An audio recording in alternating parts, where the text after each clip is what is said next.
Whew.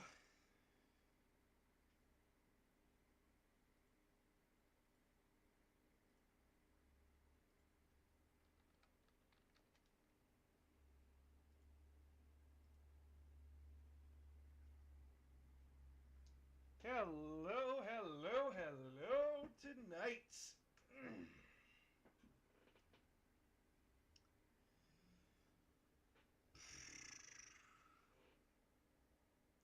Hello. Just to let you know, TikTok. I am currently streaming on YouTube. If you want to support me, please go subscribe there. But yeah, how y'all doing? How are all of you this fine Monday? This this this day of months. Who the fuck decided that like we would call it Monday and Tuesday and Wednesday and then Thursday and Friday? Who fuck decided that? Time to dust off the codex! Oh, baby, we'll be going into more than just the codex. Hope you are as well. Hell yeah. Lore! Oh, hell yeah. Hell yeah. Grumpy lore dude, yo yo! Hey, I'm not always grumpy. I am in fact a very happy lad when I'm not killing myself playing fighting games and salivating and drowning myself in like the drool of need for Space Marine 2. Yes, I did watch the gameplay trailer for the new Space Marine game, Space Marine 2. Some things I'm impressed by, some things I'm not. How they did Tyranids. Oh my god! That is actually terrifying, watching a swarm just like crawl all over themselves to get up a wall. Holy shit. That was amazing. But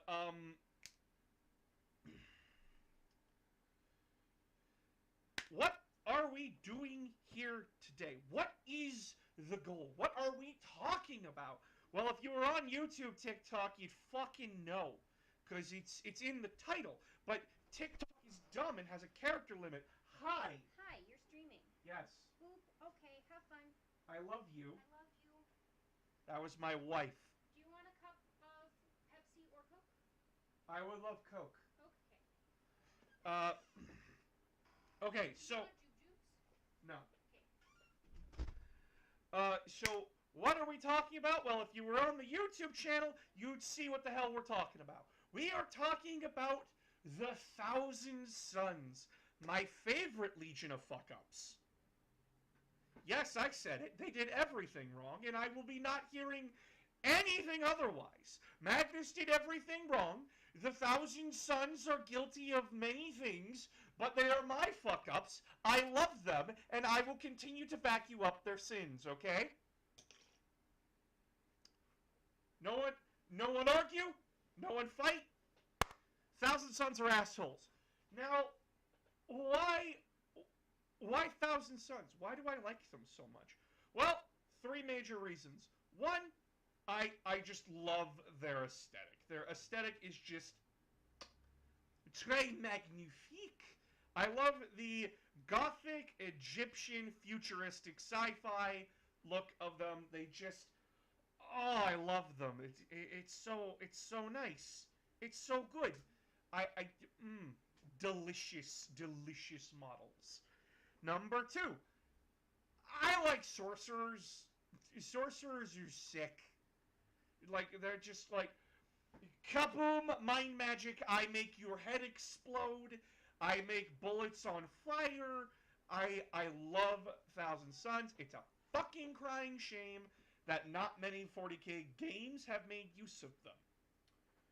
And number three, they have one of my favorite characters in all of Warhammer, Ahriman.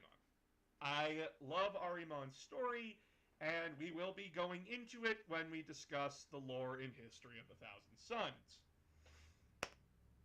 But where do we begin in this tale? Where do we start in this story of nutcases and men that would become dust? Well, my friends, my children, the fans, the community, it all starts back on Terra. I actually have to reconfirm what number the Thousand Sons Legion is. What number is the Thousand Sons Legion? I just have to, gotta double check. They're the 15th. Okay, the 15th Legion. Oh my God, you're such a fan of them, and you don't know their fucking Legion number. So, trash, garbage, lore. That's it, everybody. I'm sorry. We're out of here. I don't remember specific numbers. My God, I'm a terrible lore nerd. Okay, what do I think of Farsight? Giant mecha sword go wee. I have to feel sorry for the Oh no, you can feel sorry for them, but understand they deserve it. Well, Magnus deserved it. His sons literally had no idea what was going on. Anyway, back on track. The Thousand Sons story begins all the way back on Terra, when the Gene Seed was being developed for them, after all the Primarchs got shot out into space by the Emperor's wife.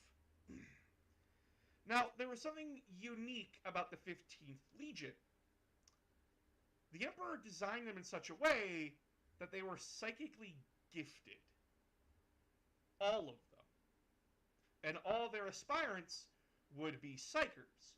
We don't know why, but it appears as though the Emperor was trying to experiment. Like, test the waters with a legion that was psychically gifted.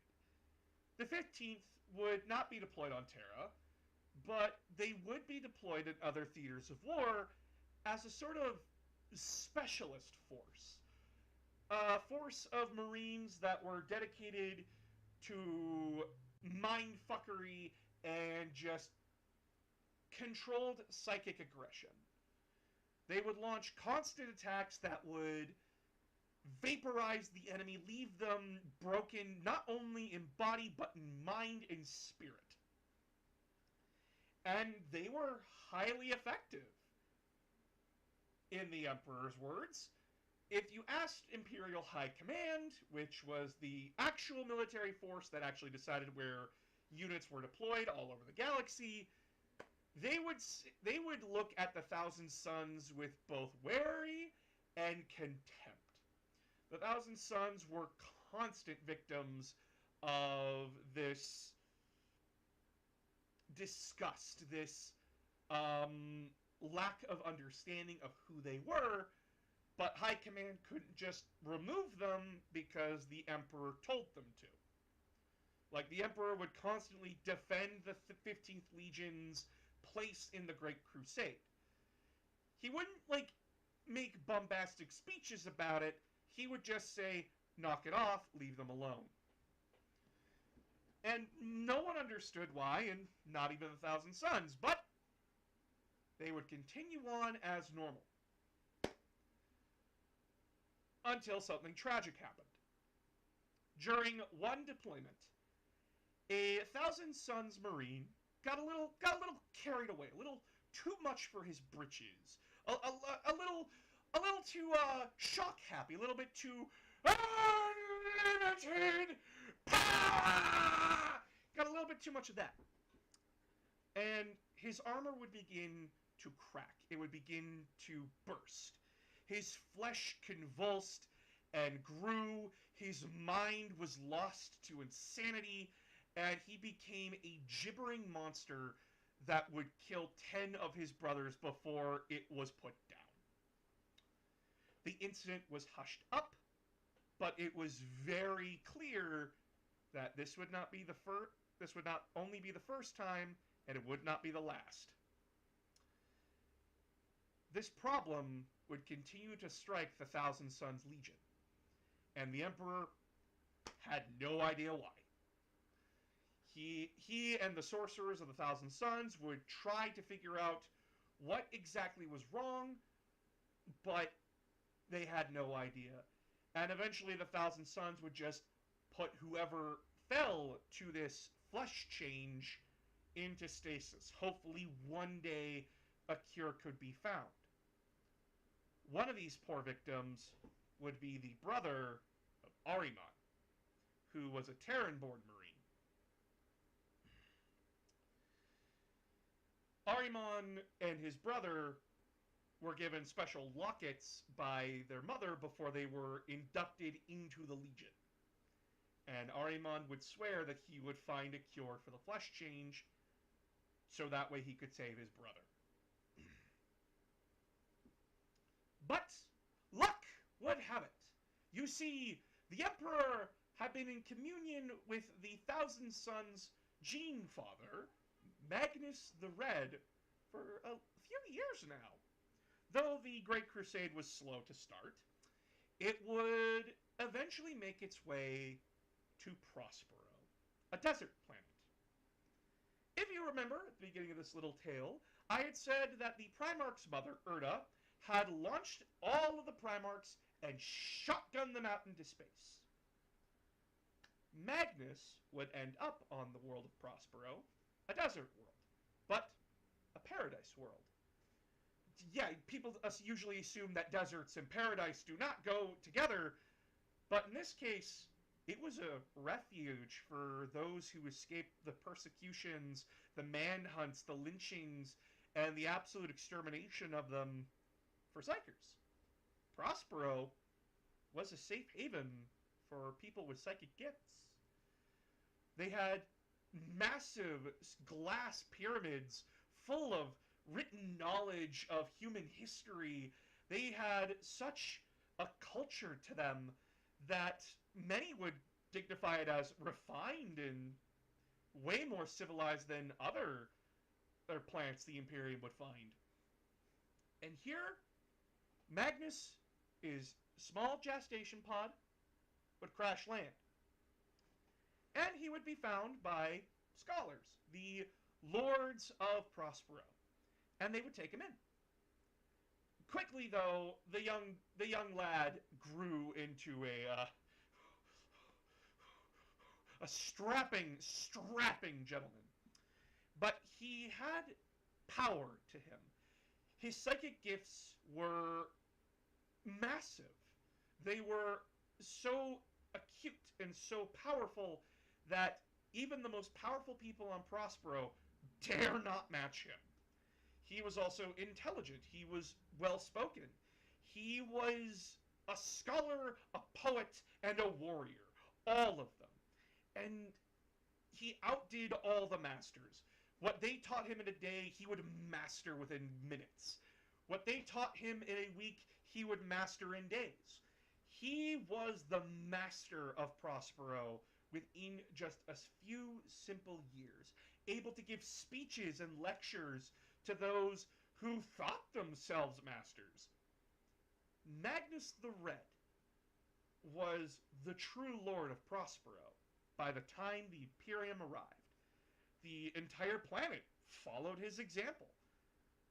And he and the Emperor would not meet like any of Magnus's brothers would, where they would meet with him with either curiosity, disdain, or absolute worship.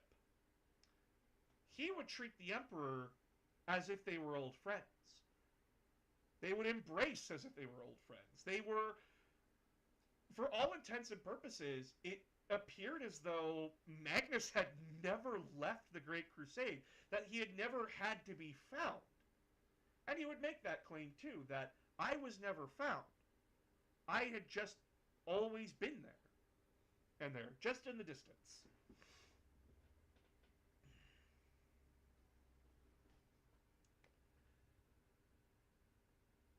So, when Magnus was finally brought into the fold, fully, his first task, along with the Emperor, was to find a cure for the flesh change, this disease that racked his legion. And Magnus and the Emperor would tully away for years trying to figure out what the hell happened. They would never find out why. The Emperor eventually just threw up his hands and gave up. Which, fair at that point. But Magnus was arrogant. Where the Emperor knew there was nothing more he could do, Magnus thought himself better. Magnus would meditate. He would go into the warp. the place known as the Great Ocean to the people of Prospero. If you do not know what the warp is, for those that are not in the know of Warhammer, the warp is essentially a mirror plane to our own. It essentially lives in constant states of change as different places cause different emotions in the warp. People's emotions, their thoughts, their beliefs affect the warp in such ways that can drastically affect it.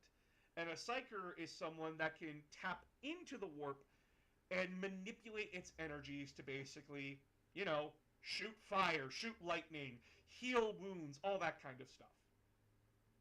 Magnus, the Emperor, and others like them were extremely powerful in this ability. And Magnus could manipulate reality as easily with a snap of his fingers. But here, Magnus thought himself the master of the ocean, the master of the realm. And a small creature would come to him. A small creature. This creature said that, oh, I can help with the flesh change. I can assist you in this. Magnus was aware that the denizens of the Great Ocean were strange and fickle little creatures, but what harm could they cause him? He was the master of the Great Ocean. And so he treated with this small creature. And the creature said, I will make you a deal. I will help cure your sons of their ailment in exchange for your right eye.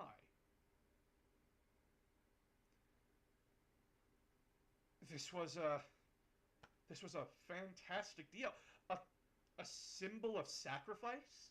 Just offer up my eye to save my sons? Simple. A simple endeavor. Magnus agreed without any hesitation, without trepidation. And so, Magnus would come out of this communion with one less eye, and his sons saved from the flesh change. Now, you all know the saying that the road to hell is paved with good intentions. My friends, this was the start of that road. Magnus had essentially not thought about it. He had not taken the time to seriously consider how powerful this creature was if it could do that. But he was the master. He had probably outdid and outwitted this demon, or had scared it into compliance with just how masterful he was, how powerful he was. And so, the Thousand Sons would rejoin the Great Crusade in earnest. Their legion proud to have their Primarch among them, and our boy, Azek Ahriman, would rise to the First Company captaincy. He would be the right-hand man of Magnus the Red. And they would do many great things together. And Magnus would make friends with Perturabo and the Wild One, Jaghatai Khan, where not many could. They would be philosophers. They would be poets. They would discuss war and tactics, and just be brothers that none could relate to. But something that Perturabo and Jaghatai Khan had told Magnus was that he needed to slow down. Not with the Crusade. No. The conquests were going good. The Thousand Sons would be deployed to a planet. They would take time to study the people and the ways in which they conducted war. And they would either crush them or relate to them and easily bring them in compliance through words. But Jaghatai and Perturabo, what they meant was, do not abuse the power you are given. Jaghatai gave Magnus the example of the cup. The cup is essentially the idea of drink only as much as you need, do not take it for granted, lest you drown yourself in it. Basically, drink only as much as you need, or you'll find that the cup will empty out really quick, or you will literally drown in it because you are so greedy. Magnus's arrogance would continue to get the better of him, which was not something you want with someone as powerful as he. But it does not help that Magnus had some detractors. Mortarion, Angron, and Leman Russ. These three Primarchs would decry the Thousand Sons, calling their tactics dishonorable, questionable, sorcerers and deceivers, monsters in waiting. And to hear that from those who are your literal brothers is insulting. It's degrading. It's disgraceful. And so Magnus thought, I have to prove myself.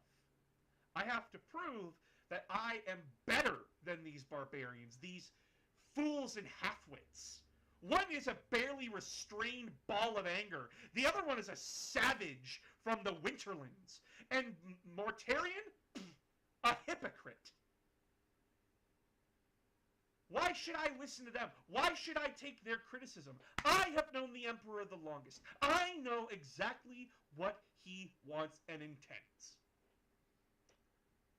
These savages and barbarians do not understand the Thousand Sons, and they never will. Now, was it true that Mortarion was a hypocrite? Yes. Was it true that Angron was a barely contained ball of rage? Oh, most certainly. Ask any of his victims. The King Leman Russ? The King of Fenris? Sure, he could be perceived as a savage of the hinterlands. But something that needs to be understood about what these men were saying. If Magnus pulled back, if Magnus listened to their criticism, he would see that although Mortarion was paranoid, Angron foolhardy, Leman Russ actually technically had a point. He wasn't mad that the Thousand Sons were using their psychic powers. He was angry and very, very forthcoming that the Thousand Sons were reckless with their power. They would just cast a lightning bolt in the direction of the enemy without realizing or questioning who was there and what was matter. I apologize for interrupting. What streaming service was that Superman show on? Should have been on Prime. Prime? Okay, thank you. I love you. Love you. Sorry for the interruption. The Thousand Sons would open up a portal. And consequences be damned. In one instance, a Thousand Sun Psyker would lose control of his powers and get a whole squad of Space Wolves killed. A whole squad. Now, many people, I need you to understand how big these squads were back in the days of the Legion. These were 20 Marines. 20. 20 powerful Astartes in power armor that's extremely expensive with warriors that cost so much to make. And a Thousand Sun, losing control, made 20 of them disappear with the snap of his fingers and the insanity that came with it. This was horrifying to someone like Leman Russ. He did not hate Magnus, he hated how arrogant he was, how he didn't care. His sons to him could just do no wrong. But here's another problem that we get from Magnus's perspective. When he heard these words, he did not hear, or you got one of your sons got 20 of mine killed because he didn't hold himself back. He heard they're witches, they're monsters. Leman Russ had good points. He just didn't know how to fucking speak those points. A criticism that Malcador and even Trajan, even like the Custodes Captain General himself, would comment on. Leman Russ did not know how to speak his mind properly. He did not know how to speak with his brothers properly.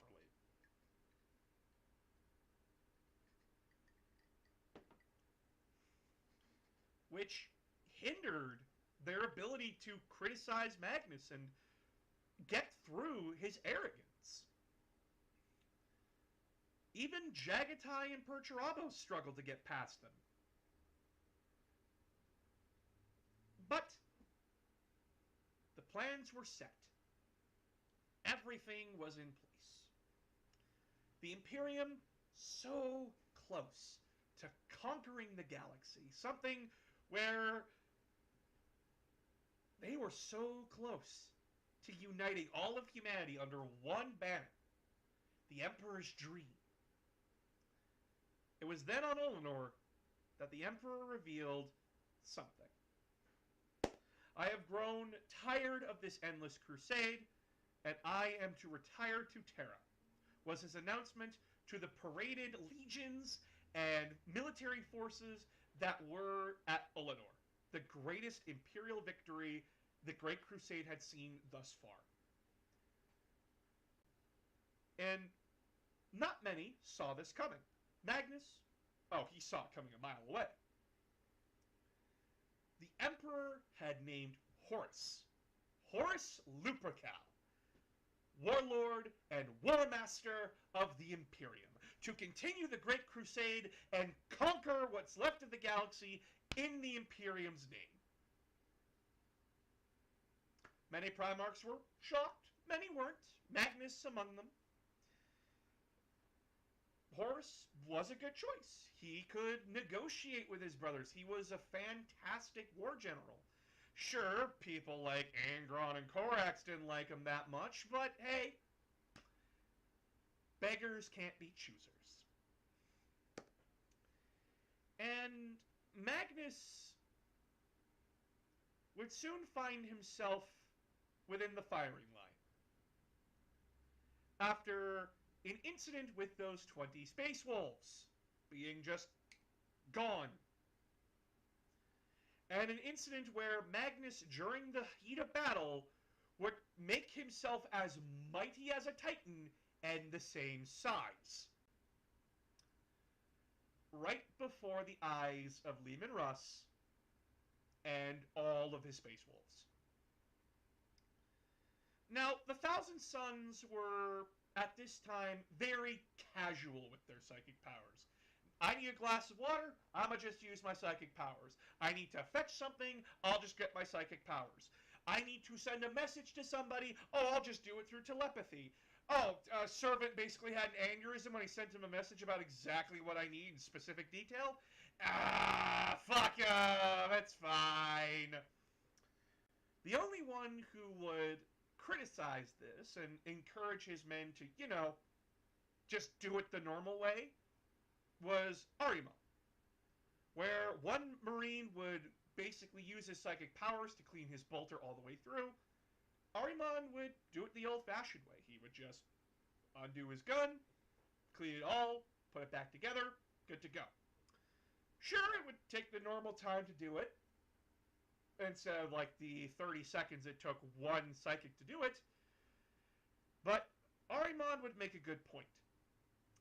What would happen if you lost your psychic powers and you weren't able to do that?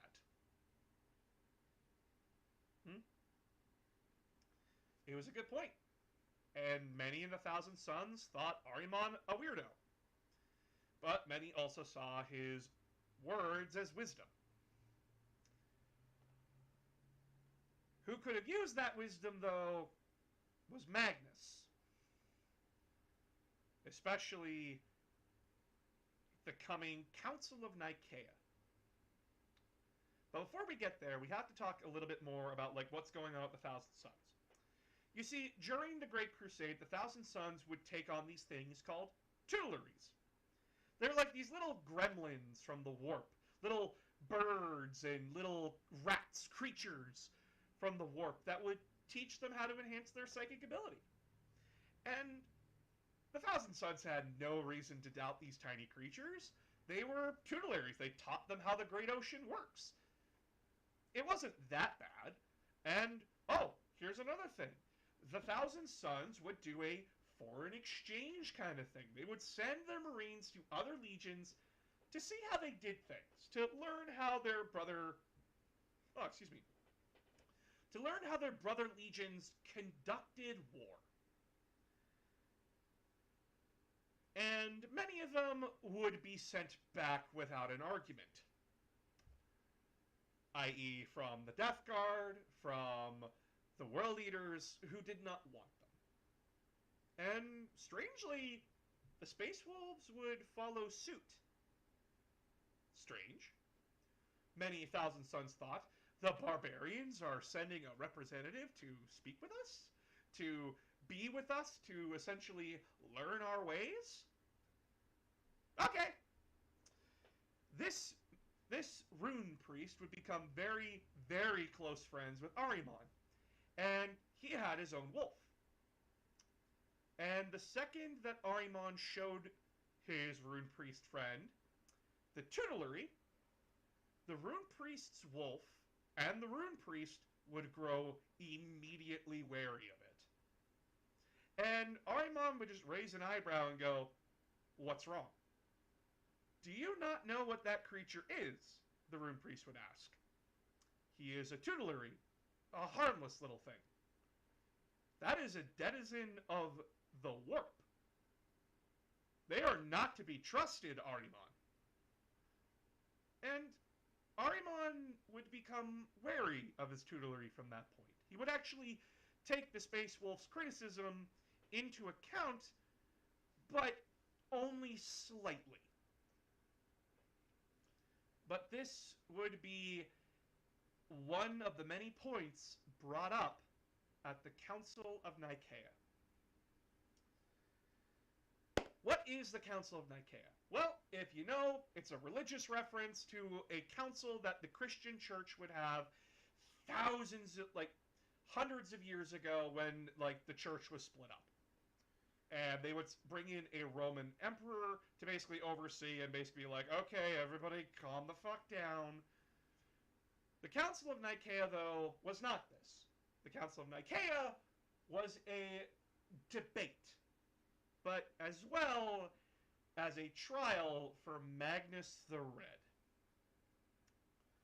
What crimes was he being charged of without him knowing it? Sorcery, witchcraft, and potential to be censored by the emperor. But it was a debate, first and foremost. On one side, you had the emperor's children, the Thousand Sons, the Blood Angels, the White Scars. Though, sadly, Jaghatai Khan could not make it, he would send his Stormseers to essentially represent the White Scars and the Khan, while Fulgrim, Sanguinius, and Magnus the Red would represent their legions, their arguments, their talking points. While on the other side, there was Mortarion and Leman Russ. Both sides gave impassioned speeches. Fulgrim swayed the audience with his master of diplomacy and poetry. Sanguinius would basically go down to the very spirit of the argument that the Psykers in their legions were as useful tools and useful men as any soldier with a bolter. Magnus would give an impassioned speech about how that Psykers were just a natural part of the human evolutionary chain, that the Emperor himself was a Psyker. But Mortarion and Leman Russ would also give their points. Mortarion would point to Barbarous, his home planet, how the humans there were victims of sorcery and psychic magics, and how many populations had the Great Crusade run into that were enslaved by psychic powers. Leman Russ would point to many of the things that the Thousand Sons had been up to, especially sending spies. I did not send any spies, the Thousand Sons Primarch thought. Oh wait, they did. Magnus, in all of his arrogance, thought that he couldn't be caught, that he was smarter than the average bear. He had sent a brainwashed human to Fenris to essentially spy on the Space Wolves, to see if they had any crimes that were guilty of censorship. And not only that, Ahriman would see his friend, the Rune Priest, take the stand. And that Rune Priest would say, the Thousand Sons are consorting with denizens of the Warp. In their arrogance, they allow beasts and monsters to influence their minds and change their psychic powers, their gifts, and turn it on their own. For what else could he see when 20 of his brothers gone without a fight? Gone at the snap of a finger.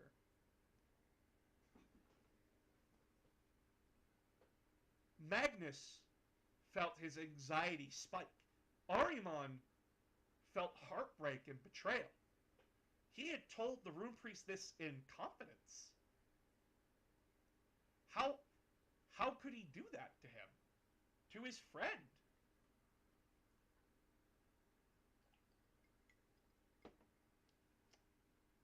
The Rune Priest did not do this to betray Ahriman. He did it to try and save him. For he knew that Ahriman was a smart man, but he would not budge unless told to. He did not do it out of arrogance. He didn't do it out of spite. He did it out of a genuine want to protect his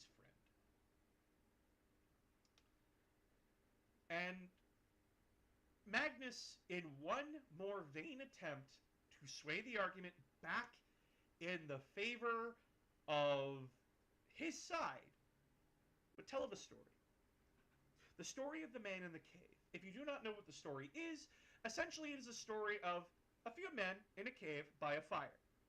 One of them would go exploring off into the distance and eventually find the cave mouth and see the beauties of the world outside the cave. The sun, the warm sun, the beautiful trees, everything. And he would go back to the men. He would go back to the men and tell them of all these wonders. The original story ends with ignorance winning out and the men brutally murdering their friend.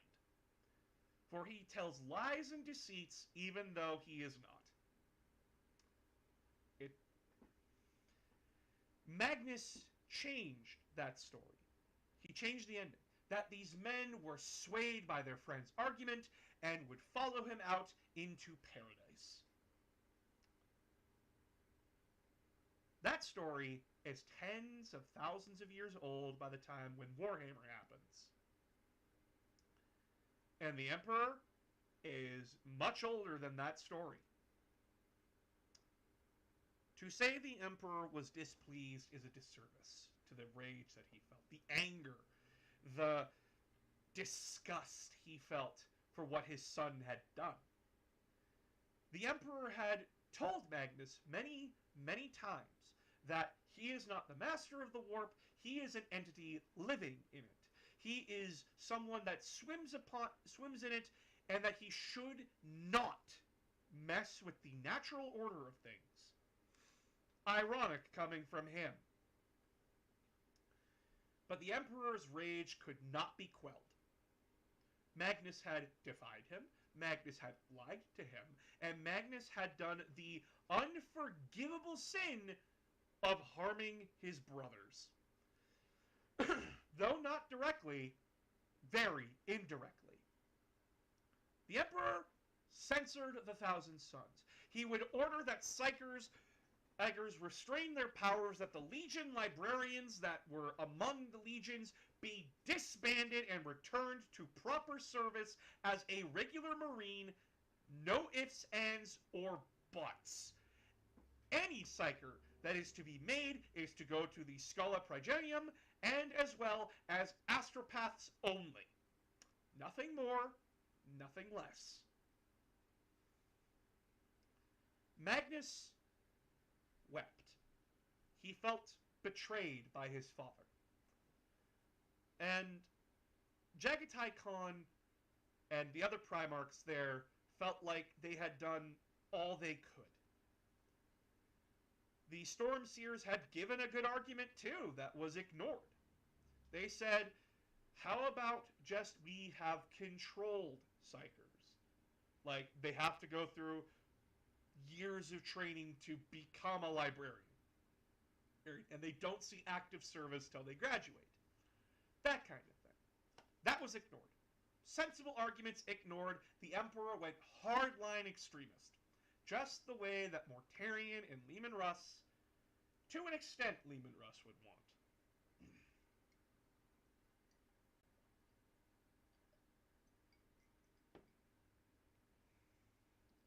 I said that Jaghatai had sent his representatives, but they felt like they spoke with his authority. They felt like that was all they could do. And Jaghatai would feel bad about not being there himself. He would actually, be upset that he wasn't there to assist.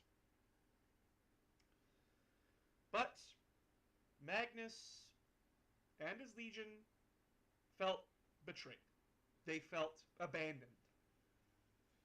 And they would go back to Prospero to essentially process and get themselves back in order. But things began to stir. Things began to change.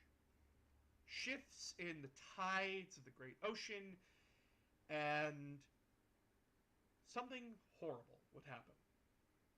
Horus was wounded. Horus was down and was in no shape to lead the Great Crusade. Events played out in such a way that one could say it was planned, where Horus would be wounded on the moon of Davin by his former friend Yugen Temba, and wounded with a special weapon known as an anathema. A weapon that doesn't just kill, it deletes you from existence. You will die, eaten away by demons. Your body, your soul, your very existence will be removed from the world, removed from the reality. And this is the weapon that Horus was wounded with. And he was dying. His legion had no idea what to do. But they would listen to the words of a word-bearer's chaplain by the name of Erebus. Erebus would convince the lodges within the Luna Wolves Legion, their captains, their leaders, to take Horus down back to the planet of Davin to go through a ritual. The Serpentine Temple would heal Horus, or he would die. But it is a place where Horus could commune with the gods.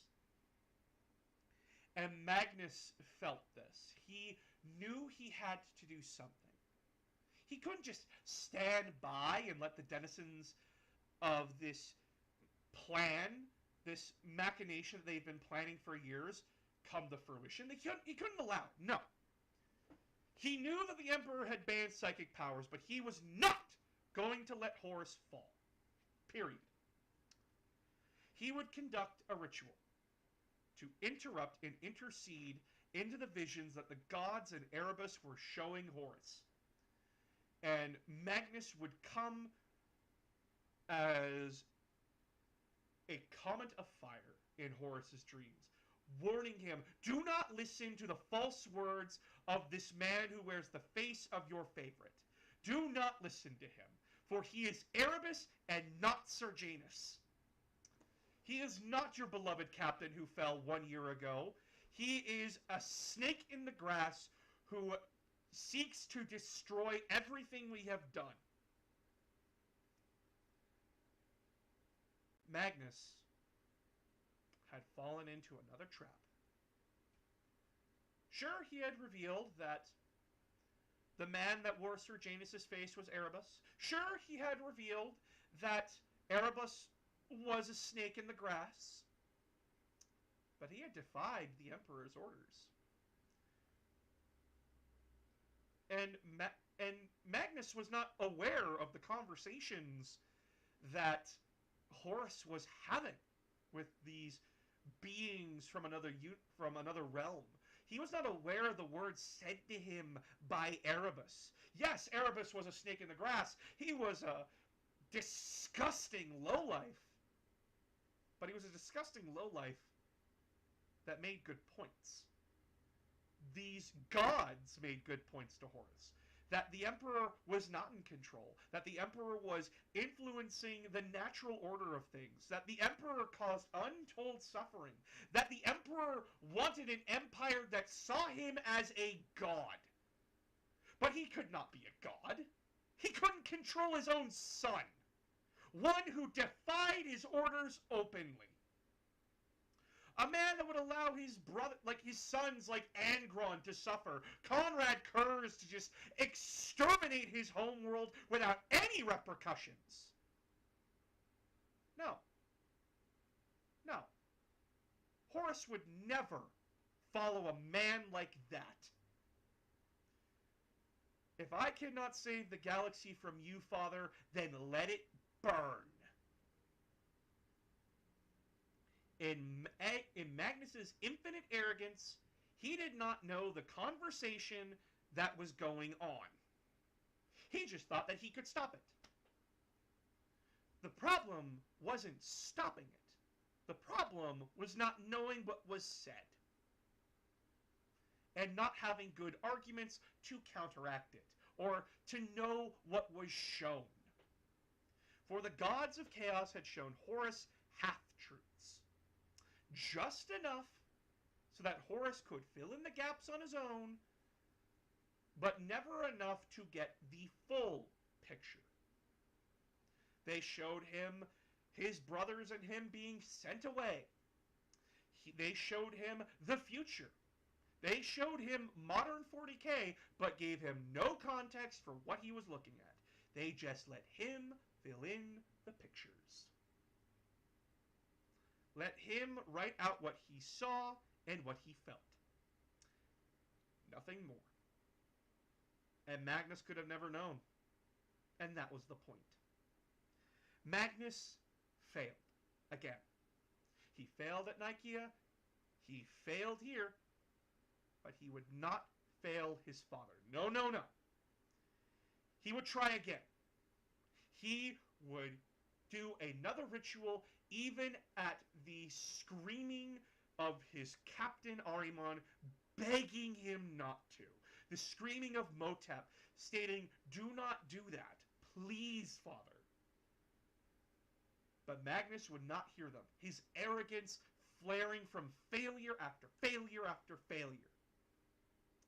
He would do another ritual to cast himself into the great ocean to send word to the Emperor that Horus was a traitor, that he planned to break down the Imperium and set it ablaze in civil war. Sadly, he would hit a wall. A great psychic barrier erected around the Imperial Palace to protect it from the denizens of the warp.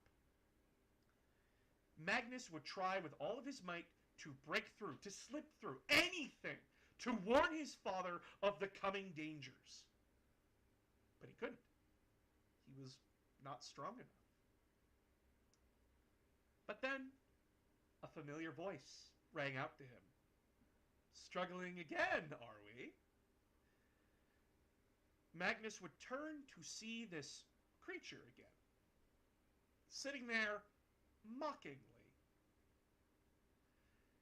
Magnus would tell him, I have no time for your games. I must get through to warn my father. Oh! You need help again, I see. Well, allow me to give you the power that you need to break through. And Magnus this time would hesitate. He did not wish to actually break through. He just wanted to get past it. If the Emperor had put these wards up for a reason, they were there for a reason. But this creature stoked Magnus's arrogance, his ego. And Magnus would eventually agree for the low, low price of letting the demon just do what it wanted. Magnus broke through the wards, not realizing the damage it had done to the Imperial Palace, to the Astronomicon, to a certain project that the Chaos Gods wanted disrupted, if not destroyed. And Magnus had played his part perfectly. Like a symphony of violins, he had done a masterstroke of damage that he had no idea he was doing. Demons appeared within the Emperor's palace, within the Webway project that the Emperor was working on. Demons swarmed in like locusts, slaughtering all in their way, as Magnus pulled himself through to warn his father of Horus's treachery. The Emperor did not heed Magnus's warnings, for he could not. And why was that?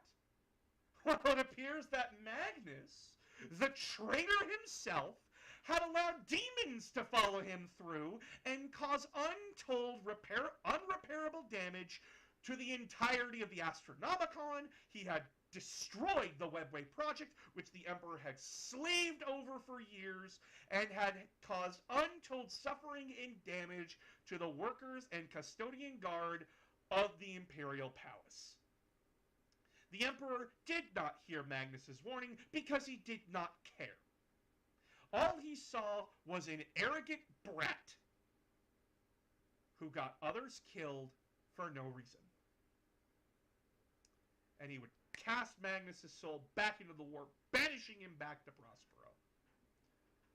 And there, Magnus wept. He was a pawn in someone else's game. And he finally realized it. He finally realized that he and his 1,000 sons were just tools for a game that he could not comprehend. And he would weep in his tower, while his 1,000 sons had no idea what had happened. Ahriman and Motep had tried to ask their Primarch, what the fuck happened? Father, please tell us. What did the Emperor say?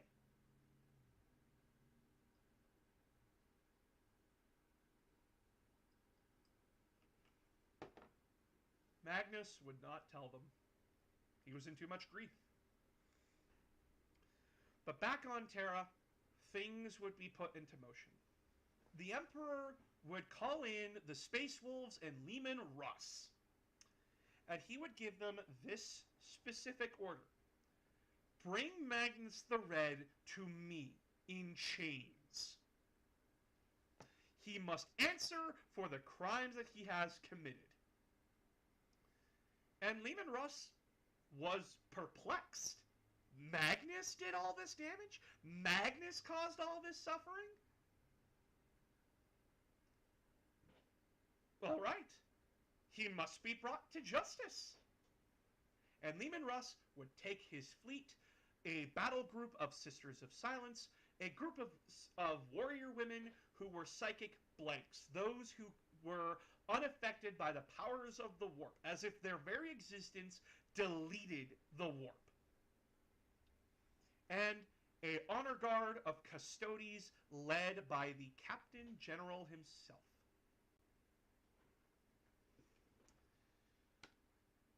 And en route to arrest Magnus the Red and his 1,000 sons,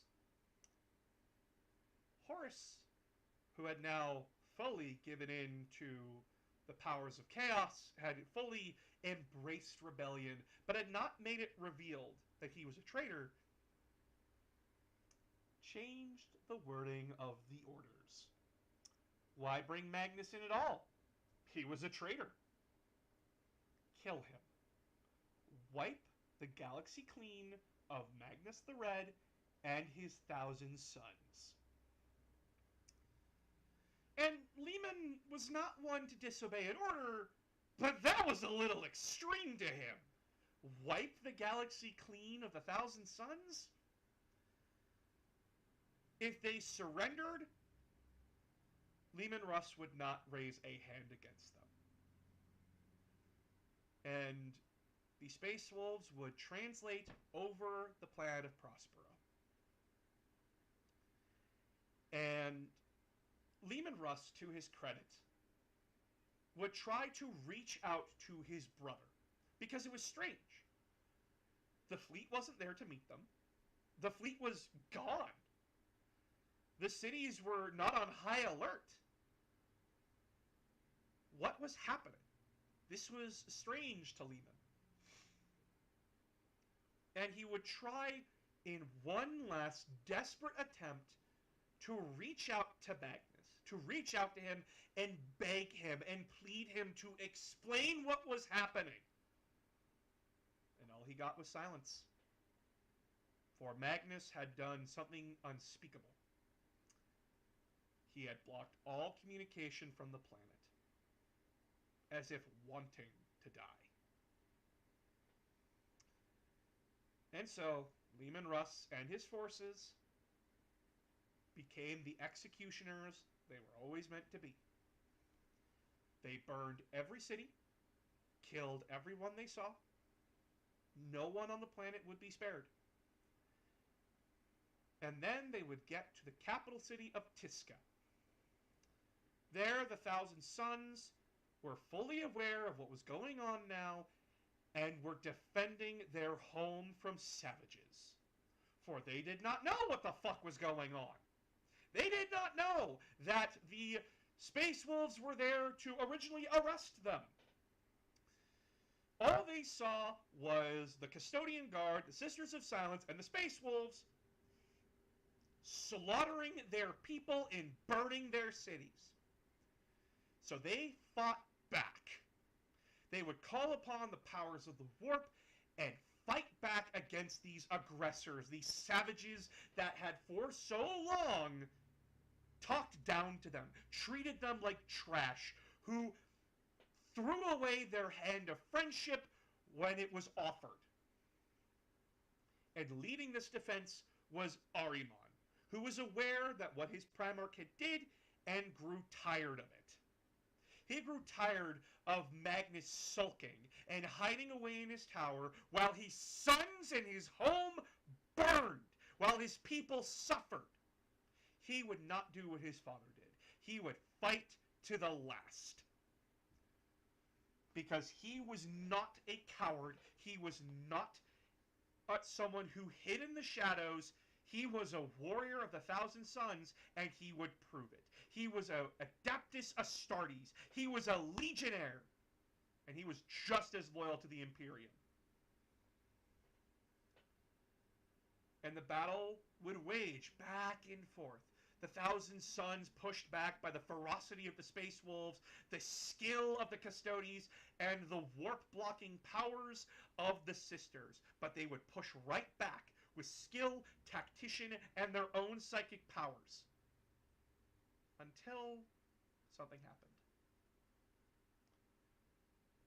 Something devastating had returned. It would start down the line. One aspirant felt his flesh change, his muscles convulse, his flesh breaking out of the armor as he became a spawn of chaos. The fifth captain, who was fighting the custodian captain general, had also began to mutate. The psychic powers that the Thousand Sons were throwing around were now affecting the flesh change. It came back. And all this captain could do was stare into his own reflection in horror, in disgust, in sadness, as the Captain General screamed, "You are a monster!" Before the captain cut this poor Astartes down, all the captain could do was look at the custodian and say, in tears, "I know." The Thousand Sons began to buckle and crack under the weight of the flesh change, the constant vicious assaults by the Space Wolves and the Sisters and the Custodes. They couldn't sustain themselves. 10,000 Marines brought down to 1,000 within days. The forces of the Thousand Sons, along with their planetary defense forces and whatever was left of the civilian population, hid away inside the capital's main pyramid, Magnus's Tower, not knowing what to do. Until Magnus, sick of the death, sick of the slaughter, would come out with weapons bared and giving Captain Motep his book, the Book of Magnus, stating, "There is one way out of this. Take this and protect it." Motep and Ahriman would ask, "Where are you going?" And Magnus would say, "To face my brother." Magnus would unleash hell upon the Sons of Russ. He would devastate the lines of Psychic Blanks and the Custodes, bellowing a challenge to Leman Russ to come and face him. And Leman Russ would. The wolf stared Magnus the Red down, and the two began to battle, hurling insults, hurling degradation at each other, Magnus calling Leman Russ a savage, while Leman Russ would call him a witch and a coward. Until eventually, Leman Russ would overcome Magnus, taking the Red Cyclops and breaking his back over his knee. Magnus the Red would fall, barely gasping for life, as Leman Russ would stare down at him and ask him why. Why did you do this? And Magnus, in his final breaths, would show Leman Russ everything. He would show him that he was tricked. He would show him that that Horus was indeed a traitor, and that if only people listened to him, would they have known. But as well, while Magnus was battling Leman, the forces of the Imperium did not stop their assault. Magnus was in a one-on-one duel. That doesn't mean the war is over. It doesn't mean the war stops. It just means that Magnus isn't in the tower anymore. Go get him.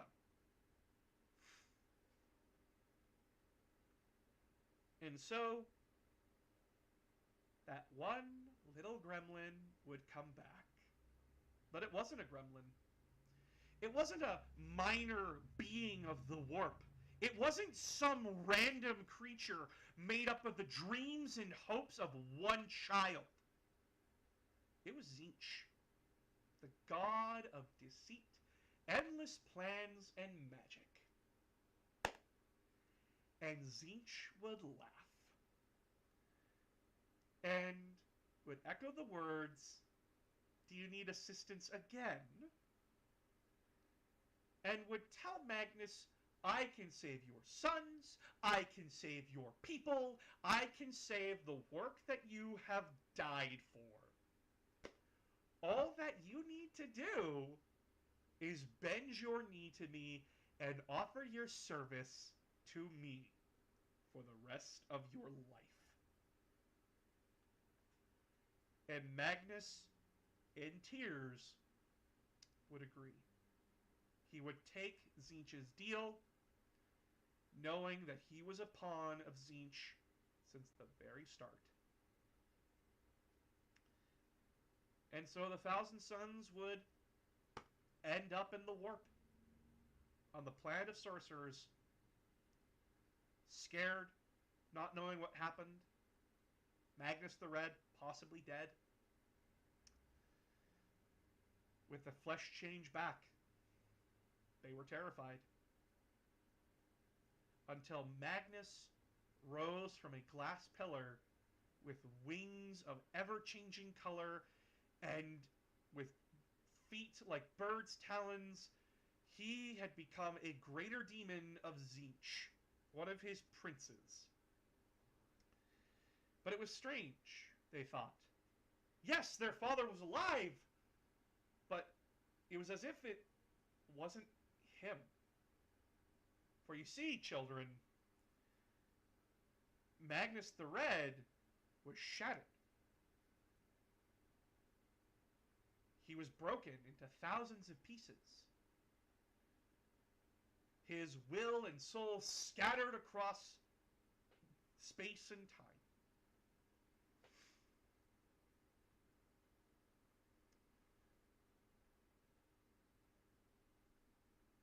What the Thousand Sons saw was their Primarch, but it was one aspect of him. His rage, his anger, his need for revenge. And so the Thousand Sons would assist their Primarch in reconstructing himself, building himself back up into a power to be feared, to be reckoned with.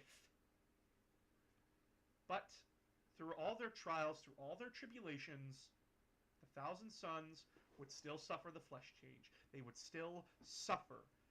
And this time, it was as if Magnus didn't care. It was revenge that he sought, not to fix his mistakes, to not fix his sons who were dying. Nope. To only get his soul back. And this quest would succeed, except for one part. One soul fragment he could never get his hands on. And he would never know where this fragment went. It was just gone. He would try to grab it during the Siege of Terra, but it was gone. So, during the Siege of Terra, the Thousand Sons quit the field. There was no point. Magnus's prize wasn't there, so be it.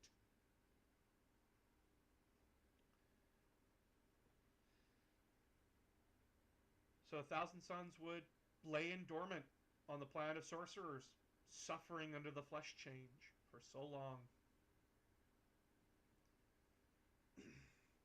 Until Ahriman had enough.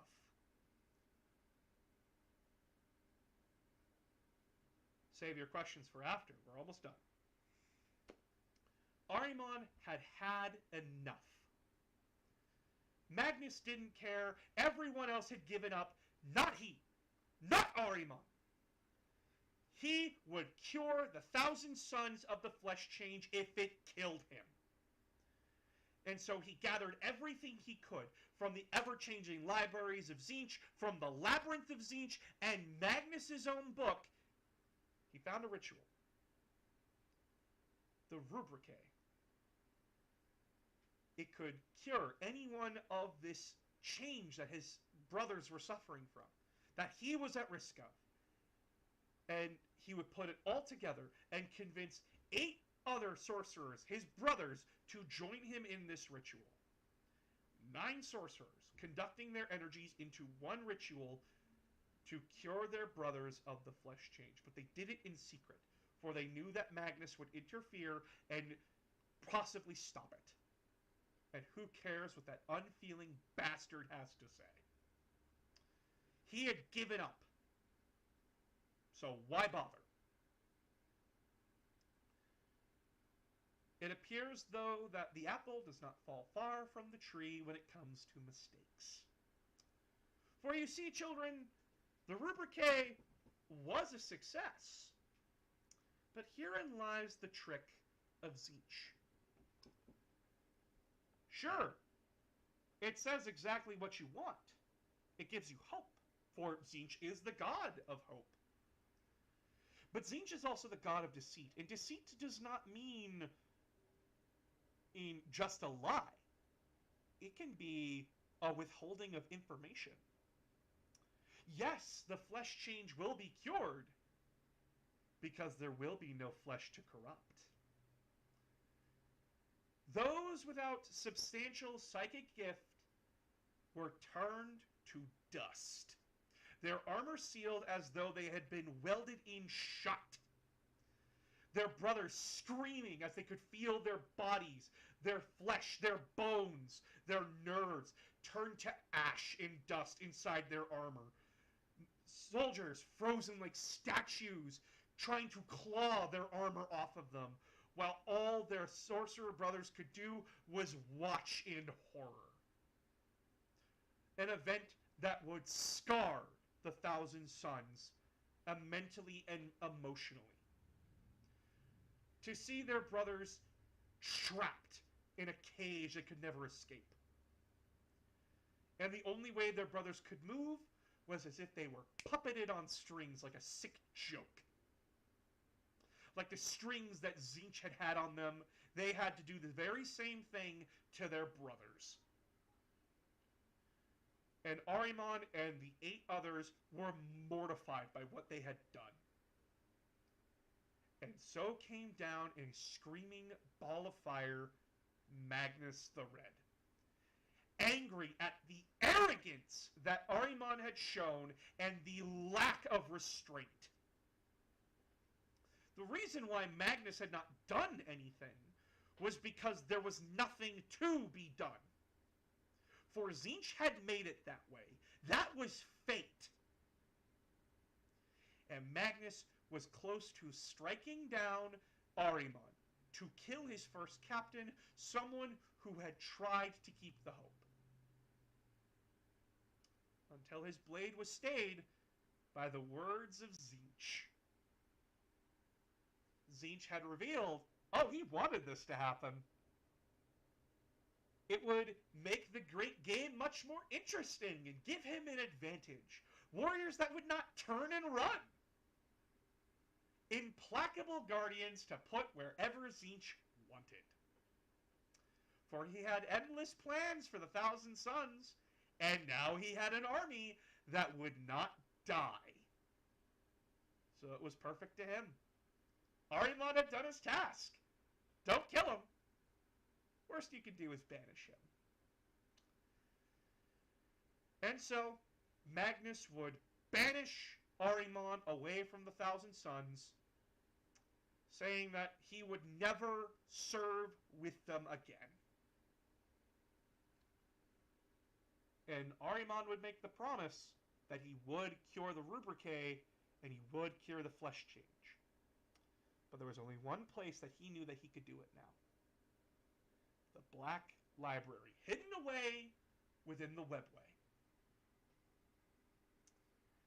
And that is the backstory of the Thousand Sons. That is their story. But what has become of them now? What happened 10,000 years later? What is their current whereabouts? What are they doing? Well, children, Ahriman's exile is over. He has been brought back into the fold of the Thousand Sons, forgiven for his crime. And now with the resources of the Thousand Sons, Ahriman continues to try and break into the Webway to get to the Black Library, while Magnus and his Thousand Sons continue to try and get revenge against an Imperium that had betrayed them. And as well, to revive the planet of sorcerers.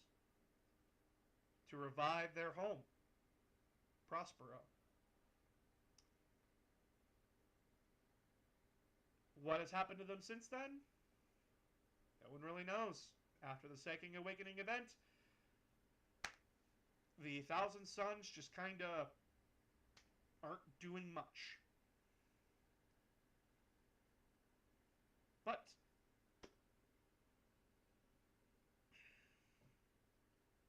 we do know that it can be done.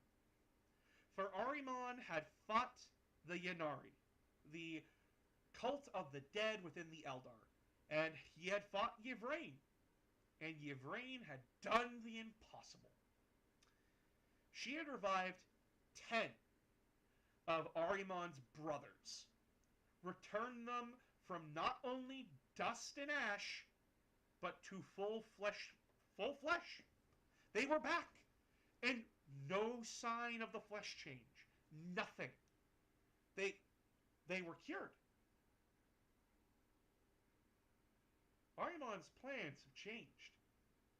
Yes, the Black Library is always a goal to get to, but his goal now is to capture Yvraine and learn her secrets.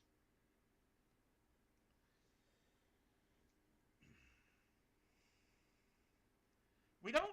Okay, now we can go into questions. Okay, on YouTube, one person asked, where is the last soul of Magnus the Red? Like, the last piece of his soul. It's on Titan, with the Grey Knights. Because, one of the original Grey Knight Grandmaster was a Thousand Son. Janus is what he would call himself after he was reborn with the soul of Magnus. He absorbed it into him. So his last soul fragment is on Titan somewhere. So yeah, that's what happened to his last piece of his soul.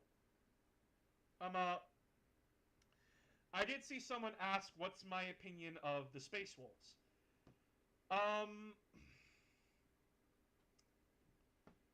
The Space Wolves are a complicated lot. I do like their lore. I do like them as a legion in a chapter. Their lore is very complicated, and the beauty of the Burning of Prospero is that it's done in it's done with 2 books. It's done with 1,000 Suns and the Burning of Prospero, which is both sides of the conflict.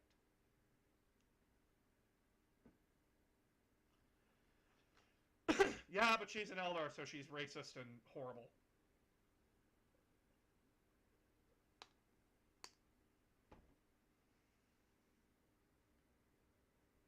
It's not in Kaldor Drago, I can tell you that much. If it was, Magnus would know. As far as we're aware, the last piece of his soul is buried within Titan with the body of Janus. What faction do I typically play as? Thousand Sons. I love them. Favorite branch of the Inquisition? Ordo Xenos. Mostly because they get like all the really cool Xenotech. I like it. How about you open the stream to fans? What do you mean?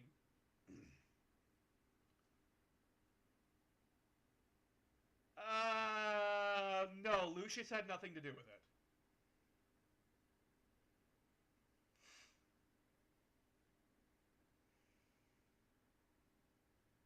Did the Emperor give Magnus a chance of redemption? He gave Mortarion a chance. Not the Emperor, as far as I'm aware. If it was in the final books in the Siege of Terra, I'd have to go back. Which is a lot of reading. So if the Grey Knights are kind of the Thousand Sons, why do they not go through the flesh change? Because just because you came from those legions doesn't mean you kept their gene seed. We know now how we know now what happened with the Knights Errant. Their original gene seed was removed from their bodies, and they were implemented with the Emperor's gene seed. So that's why like the Grey Knights don't call themselves like, oh, we're sons from like these specific legions. We are sons of the Emperor because those Knight Errants had their gene seed replaced, and we know they can do that now. I love the satire of the Imperium being huge hypocrites. Oh, fuck yeah. What is fun is when you go from liking Space Marines to Chaos and Xenos. I play Ultramarines, Black Legion, and Goth Clan. My moral compass is a fucking roulette wheel. What's your opinion of the Thousand Sons and the story of Rylanor, the Ancient of Rites? They're Thousand Sons. Something that people need to be aware of is that the Thousand Sons during the Horus Heresy were very neutral in the conflict. They didn't really see, like... on one side, you had the Imperium that betrayed them and spurred them. On the other, you had assholes. So they were kind of just like, cool, both sides suck. The only reason they sided with Horus in the end was because Horus used Magnus's anger against him. And the lack of knowledge that it was Horus that changed the orders, not the Emperor. What is the true nature of the Terminus Decree? We don't fucking know. We will never know. He could save him, but he had to abandon his legion. I'd have to look for that. Crimson King is the journey of getting the shards of Magnus. Yep. It is a big book that essentially is Magnus gets stronger, the book. Are there any Inquisitor models trying to make an Inquisition army? Yep, they are under the Inquisition tag in the Games Workshop store. They also don't care about Fulgrim, to be fair, not many do. Yeah, so, like, when, in the book Ancient of Rites, like, in the short story Ancient of Rites, when the Thousand Sons see Fulgrim, like, torturing Rylanor, it's more out of the sense of, I need to put this fucker out of his misery, because holy shit, this is disgusting. It wasn't a, Rylanor has redeemed us! Die, demon! It was straight up, wow, someone's got to kink shame you, and I guess it's got to be me. That's essentially what happened. The Terminus decrees the Emperor's internet search history. There's just a hard drive in here. In this wooden box, it's just a hard drive. Plugs it in. Oh my god, bootylicious babes. And that's just the start? Lemuel is such a sad character. They are. Yeah, Emps offered redemption in exchange for abandoning the Thousand Sons and leading the new Grey Knights. Oh! Yeah, no, he did do that. Fuck me. No, I'm happy that Magnus said fuck off. Hot, Hot Eldar in your area! Desperate singles in your area! I know! I'm one of them! Screams the Emperor. Demons are cool. Demons are cool. Thoughts on theory GW will change up the end of the Horus Heresy? I read people suggesting a switcheroo where Sanguinius kills Horus, but goes nuts in terms of the Emperor. They will not do that. Because the iconic art of Horus standing over Sanguinius' corpse while the Emperor is facing him down, that is quintessential to the 40k mythos. Like, they will not change that, and it makes much more sense for the Black Rage in what it does. They will never pull a switcheroo. I think, though, in the end, it's going to be John Grammaticus, a fellow perpetual that the Emperor would know, is going to be the guy that gets murdered. I think that's how it's going to play out, but either way. What faction in Chaos do you find the most sympathetic? The World Eaters. I find their story to be absolutely depressing. Because they were just warriors wanting to prove themselves to Dad. And, like, be honored by him. And they will never get that because Angron is a tragedy in and of himself. That's what the fans want. The Black Rage is cool, but Horus has to have done that by now. Yeah. I am very excited for the end and the death.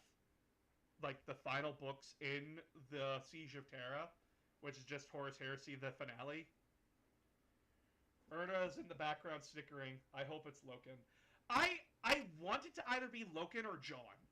I want it to be either or, because with Loken it makes sense that if Horus killed him, it would shock the Emperor that he was so callous to one of his own sons, someone who loved him very much, and just seeing Horus go, fuck you, would be devastating. But I would also understand, like, the Emperor being upset over Jon.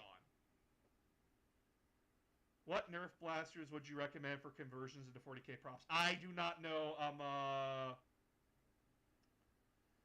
I do not know enough about that. What is your favorite alt heresy? I don't like a lot of the alternate heresies because, like, it has characters act totally out of character, which sucks. I know someone with talent could do it, but it's not... I haven't seen a good one yet. How do you think Angron would have fared if he landed on Nostromo? Probably just the same like Conrad. You gotta remember that when Conrad crash landed on Nostromo, he leveled his city. And I kind of agree with the Nostromans. Whatever did that to that city, bury it and never think about it again. I kind of understand why they did what they did. It would probably be the same. And Blipson out of existence. Have we ever learned what happened to Lotara Saren, the human who served as the captain of the World Leaders flagship? Yes! The Arcs of Omen revealed that she is fused to the capital ship. Her lower torso is now one with the ship, and she is a vampire. She gets a cameo in the book. A fucking cameo! And it drove me nuts! But we now know what happened to her. She is one with the ship. She is one with the Conqueror. Loken was there the day Horus killed the Emperor, after all. Oh yeah, no. The book should begin... The series should begin with that and end with that. I'm 14 books in. Help. Skip any anthology. Skip any anthology. You save yourself 20 books. And skip Furious Abyss. You don't need to read it, and you don't need to read Damnation of Pythos. To the person wanting a Nerf gun, there is a guy on here that sells 3D printer files for one. Yeah. Do you think any of the Dark Primarchs can be redeemed? Yes. Yes. The third book in the Dark Imperium series, which is the first 3 books of the new lore, Gulliman is possessed by the Emperor to talk to Mortarion, and the Emperor does offer Mortarion redemption. He just has to be patient. And Mortarion does beg the Emperor to save him, because he doesn't want to be a servant of Nurgle. He just has to suffer a little bit longer. The Mistress is a pretty cool title for her. Oh, fuck yes, I love it. Damn, only a cameo. I mean, we still get her abs since it's only the lower abdomen, but damn, she's such a good human character. Oh, she's hilarious. The fact that Angron's human captain plays cards with a Leviathan Dreadnought makes me laugh every fucking time. No, not a Leviathan. Sorry, a Contemptor. I must know. I have 3. Surely a Megon can be redeemed. We don't... Well, actually, funny thing... Omegon was on the side of the Imperium.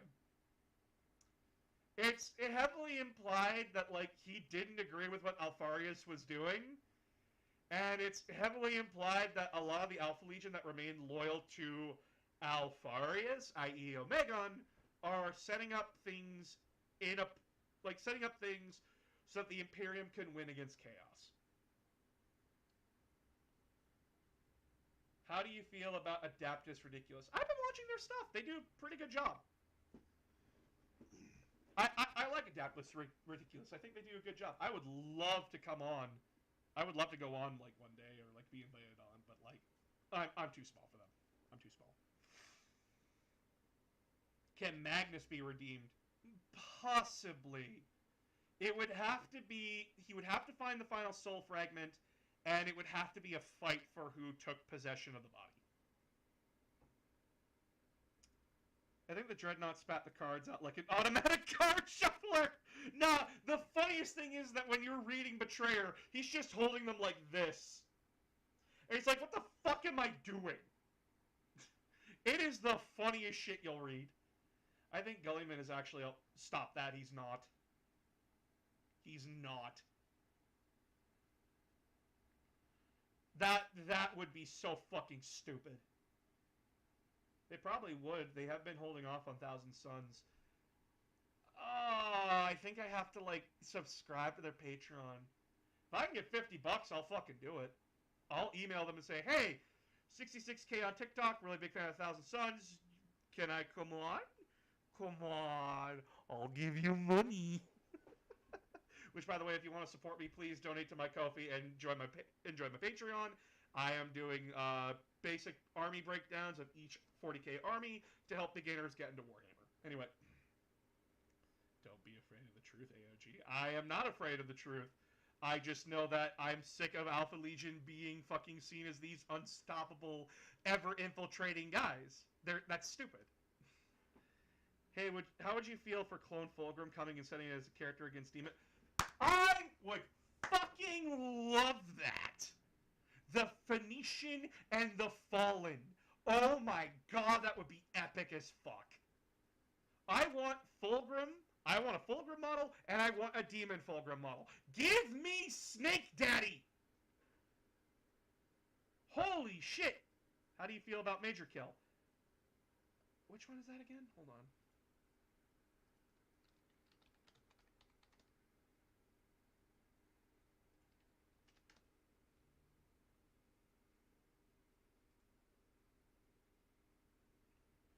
Oh, he's okay. He's okay. He's fine. I don't have a problem with him. What do you think about the theory of there being a triplet for the Alpha Legion? It was a good theory until the Alpharius book basically proved every theory wrong. What do we call you now? Anyway, you can't keep calling you AOG. You can call me boss. You can call me announcer. I am not saying my real name. What would it take for a Primarch clone of Trazon's collection to escape? You got another bell? You got another bell in there?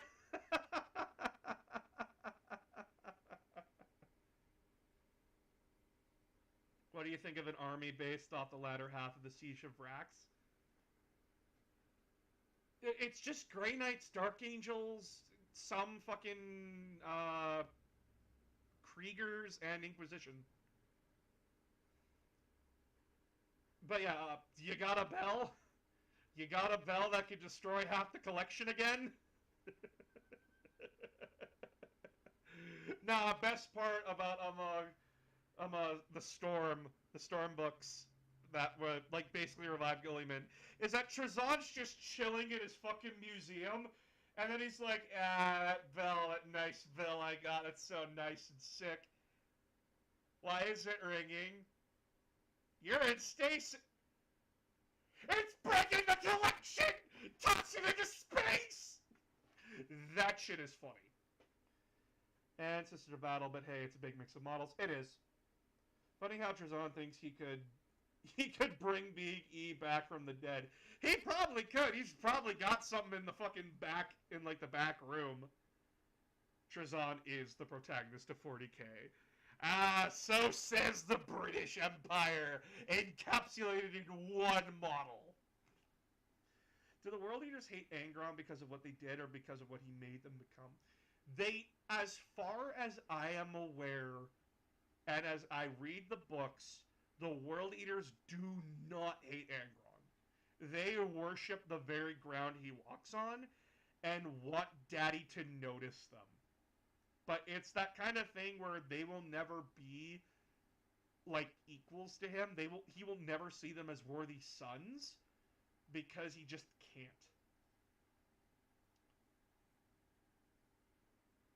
The lion is not a heretic. Please stop.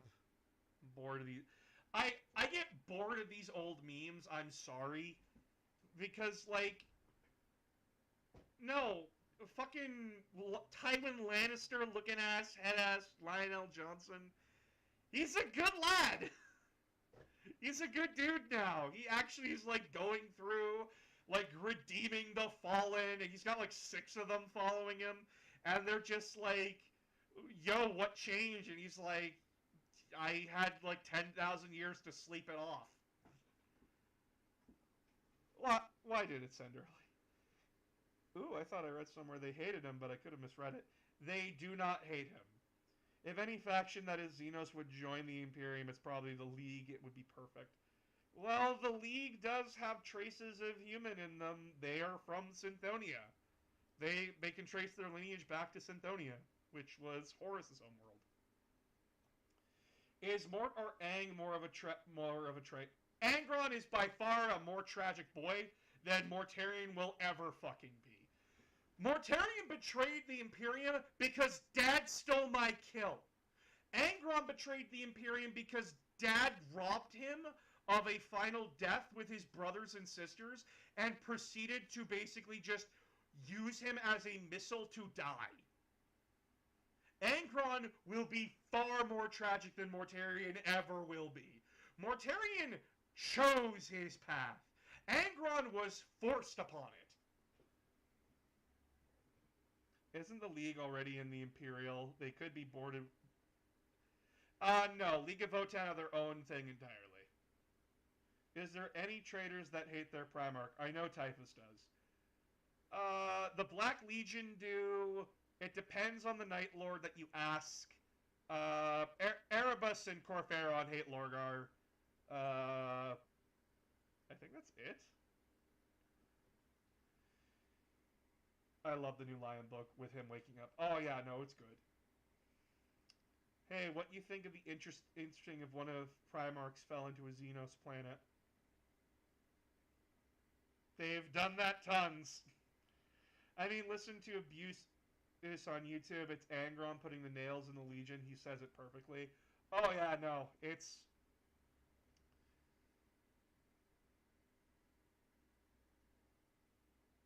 What's fascinating about 40k is that these groups are evil, yes, but they're fascinating to watch their downfalls. Or, like, to see them resist these temptations that would make them even worse. When do you think Vulcan will come back, like, edition-wise? When GW wants him to. Last time we saw him, he was pushing a giant orc into a reactor. We have not gotten anything from him since. What Primarch do you want to see come back? I have said this a few times now, but I'm going to repeat it because I know I'm going to keep getting asked this, so no problem.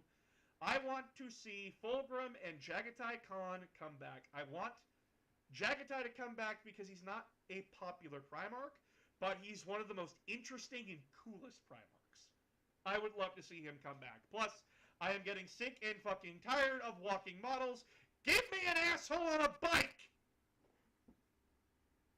Are you going to play Space Marine 2? What kind of question is that? Yes, a fucking course. I'll stream it live on YouTube. Please subscribe to YouTube, by the way. Vulcan is definitely smithing horseshoes on a feudal world. Probably. The sterile... Call yourself my sons. Angron is a pretty sad character. Oh, yeah. Are you going to do AOS after 40k stuff? I am not interested in AOS. I have tried countless times. I cannot do it. I love the Khan, my favorite. Yeah, he's a good boy. I'll subscribe after the stream. Are you going to play Bolt Gun? I have played Bolt Gun. It's pretty good. What do you think the Black Templars did with Titus? Probably not much. Because Titus was everything Gulliman wanted in an Ultramarine. Fucking, I bet that Gulliman heard about what happened to Titus, and he was like, "You're fucking stupid! Get my boy out of prison!" And it wasn't the Black Templars, it was the Inquisition. Black Templars were just there weirdly.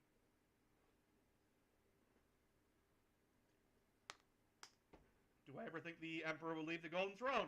No. I don't want him to. I want the con, but I kind of don't want the con to see poor old Chagoris. Chagoris hasn't really changed since he left, so like the Path of Heaven, the Path to Heaven made me cry. Oh, it's such a good book.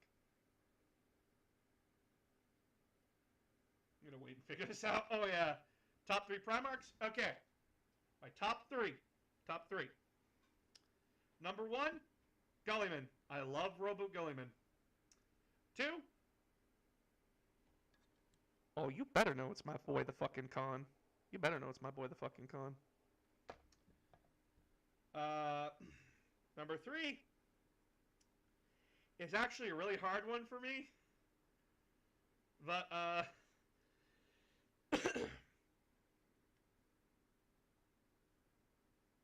God, what is my number 3?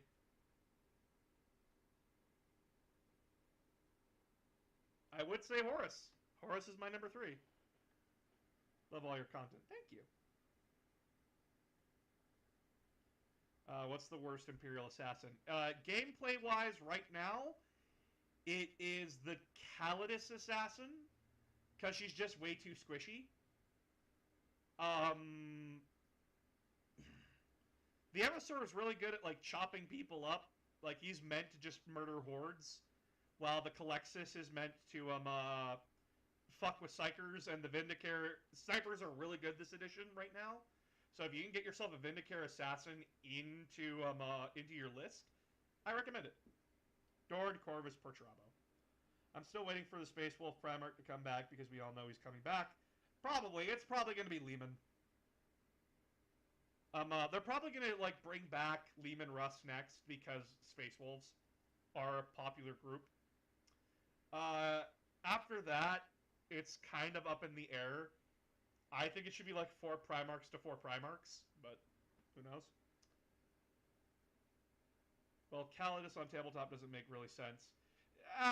It kind of does, like infiltration, assassinating characters, that kind of thing. But like, the Vindicare is just way better right now. I kind of want to know more about Corvus Corvax. Well, here's an interesting fucking thing. His name is Raven Raven. Would Corvus come back, or is it just him on a permanent crusade to find his traitor brothers? If he came back, he's a fucking shadow demon now, so... I still have my old Vindicare and Evisor. Sick! Those models are cool. I love Space Wolves, but screw Russ. Ooh! I wouldn't say screw Russ. Big burb. Alright. Wes Hammer did a thing on if he's a demon, it's pretty good. He's not a demon, but he's not human anymore. That's so Raven. Is Lionel Johnson back? Oh, yeah, he's back. He's got a book and everything. His model is sick as fuck. I want it not to play Dark Angels, but to have like all the Primarch models. My local hobby store has a Mortarion model. Didn't nab it because I dislike Nurgle. That's fair. Corvus should come back because of the fact that he is a burb. What's your take on Gaz going after Angron? Fucking 40th century! Oh, good for him. Orcs, your favorite orc clans. Goth clan, strongest, baddest of the clans. Plus Gazgul. I love him. He's so big. If you want to know something about me, the bigger and bulkier it is, the more likely I will love it. Pre-ordered the Lion to start Dark Angels, can confirm he's a badass. Oh, he's a fucking monster in the game, too. You're Easy Guy into 40k. Which faction would you want to be born into? Give me Goth Clan, please, God.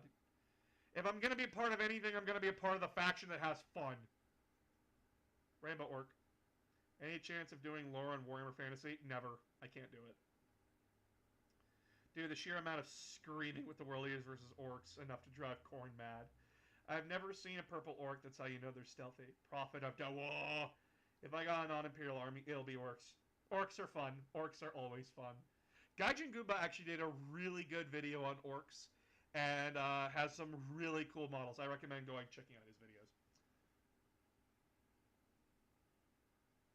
Okay. I have got to get going. I have plans that I need to go do. If you want to see the new Mechanicus video, it will be uploaded early tomorrow on Patreon. Please go subscribe to the Patreon. You can find it linked in my profile. It is $5 a month, hardly anything you need to worry about, and you get to see videos early before they are uploaded to YouTube. You'll be supporting me, you'll be supporting the channel, and if we get to 10,000 subscribers on YouTube, I will do a full timeline of the Halo books. But as well, if you don't want to subscribe to my Ko-fi, if you don't want to subscribe to my Patreon, but you want to support me still, like, drop a donation in the Ko-fi. It is also linked on the link tree in my bio on TikTok. For those on YouTube, please share the stream around. Please share the videos around. I will appreciate it so much. Tell your friends, tell your family. Hey, if any sponsors are interested, hey, Space Marine 2, I have 66K. I will happily suck your fucking dick to get some extra cash and to sell what I think right now is a good-looking fucking game. So please, please, please, please, please, please, subscribe, donate. I would very much appreciate it. I love you all, and next time I stream will be on Thursday on YouTube, so please be ready for that. We will probably be continuing Dawn of War, but I don't know yet. So, we will see. Will you do any more videos of the Guardsmen being fucked with by Chaos? No, that was a one-time series. Oh yeah, no, the Space Marine 2 gameplay looked fucking sick. I am really happy how they did Tyranids. Just watching the gods, like, crawl over each other to get up a wall. Holy fuck, that was cool. But yeah. Good night, everybody.